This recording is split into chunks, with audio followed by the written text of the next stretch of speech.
Herkese merhaba, kanalıma hoş geldiniz. Bugün sizler için çok lezzetli un kurabiyesi tarifi hazırladım. Siz de benim gibi mutfakta zaman geçirmeyi seviyorsanız bu tarif tam size göre.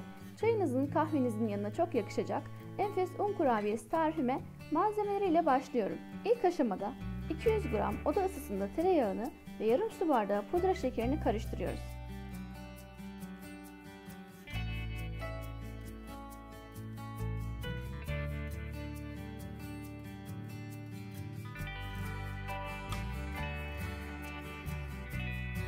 Ardından 3 yemek kaşığı mısır nişastası, 2 su bardağı unu, 1 çay kaşığı kabartma tozunu ve 1 fiske tuzu da ekleyerek önce spatula yardımıyla tüm malzemeleri karıştırıyoruz.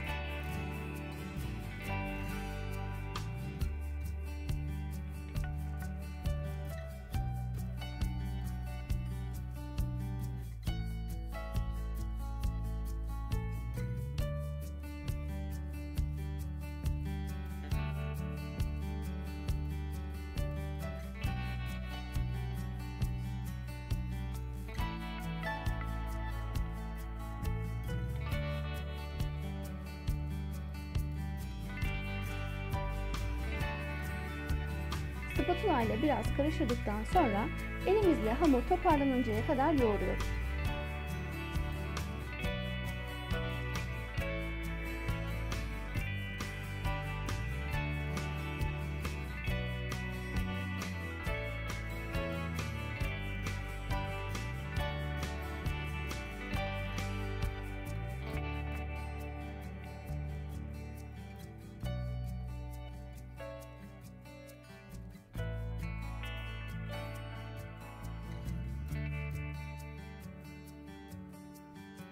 Hamurumuz toparlandıktan sonra fındık büyüklüğünde parçalar alarak kurabiyelerimizi yuvarlıyoruz.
Kurabiyelerimizi yuvarladıktan sonra buzlukta 10 dakika bekletiyoruz. Daha sonra çıkartıp yağlı kağıt serilmiş fırın tepsisine birbirine çok yaklaştırmadan diziyoruz.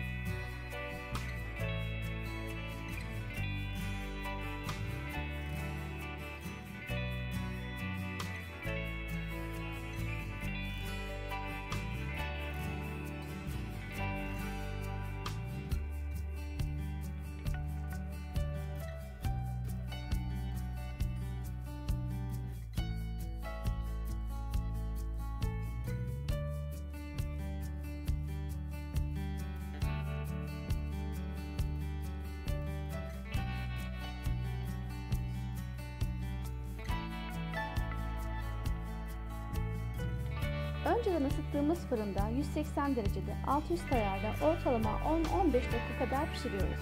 Herkesin fırını farklılık göstereceğinden kontrollü pişirmenizde fayda olacaktır. Fırından çıkan kurabiyelerimiz çok güzel pişmiş. Kurabiyelerimizin ilk sıcağı geçtikten sonra servis tabağına alıyoruz.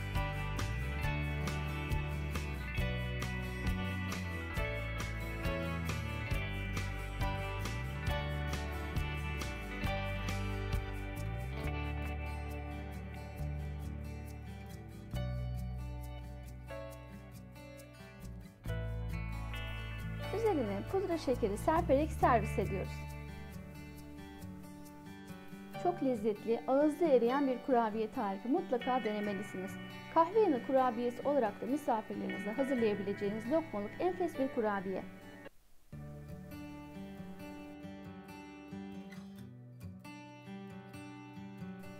Tarifimi buraya kadar izlediğiniz için hepinize çok teşekkür ederim. Kanalıma hala abone değilseniz lütfen abone olmayı, yeni videolardan haberdar olmak için bildirim zilinizi açmayı unutmayın. Bir dahaki tarifte görüşmek üzere, hoşça kalın. Hepinize sevgiler.